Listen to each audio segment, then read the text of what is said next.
नमस्कार मंडळी, तर कसे आहात सगळे तुम्ही।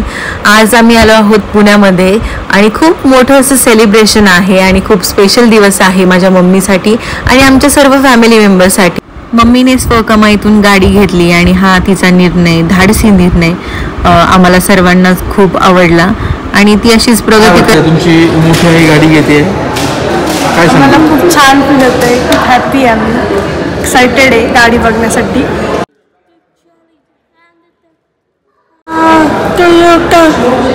टोयोटाची घेते, तिला खूप खुश होते, मला खूप खुशी होते। मम्मी गाडी घेते आणि मेन म्हणजे पप्पांचं स्वप्न पूर्ण होतंय। आज पप्पा नाही आहेत आपल्यामध्ये, पण चांगलं वाटतंय की मम्मी काहीतरी नवीन म्हणजे ती ट्राय करते स्वतःला हे करायचं असते तर खूप खुश झाले असते। पण आमच्या घरच्यांनी पण सगळ्यांनी खूप सपोर्ट केला, म्हणजे मम्मीला पण। आजी बाबा असतील, काका काकी असतील, तिच्या मागे खंबीरपणे उभे राहिले।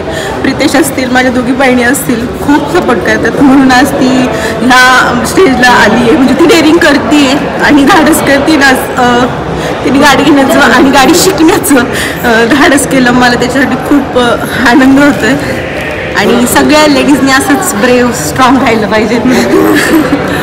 मिसिंग यू पप्पा। आनंद होत आहे, एक ॲप्रिशिएशन मिळाल्यासारखं वाटतं। घरच्यांमध्ये, आमच्या घरामध्ये तर जास्त करून लेडीजला प्राधान्य दिलं जातं, त्यांच्या विचाराला प्राधान्य दिलं जातं। हे एक एनर्जी आणि ऊर्जा देणारा एक आजचा इव्हेंट आहे। या आमच्या घरामध्ये ना महिलांची मेजॉरिटी पण आहे आणि महिलांचं जे आहे ना, त्यांच्या विचारांना प्राधान्य देऊन मिळालेलं हे गिफ्ट माझ्यासाठी आणि आमच्या सगळ्या महिला। आज मम्मी गाडी घेतात आहे, तुम्हाला काय म्हणायचं आहे नक्की? सुनबाई गाडी घेते याच्यात आम्हाला खूप आनंद आहे आणि दिवसांना इथे खूप कुतूहलाने पाहते की याखाली नक्की काय आहे आणि ती खूप एक्साइटेड पण आहे।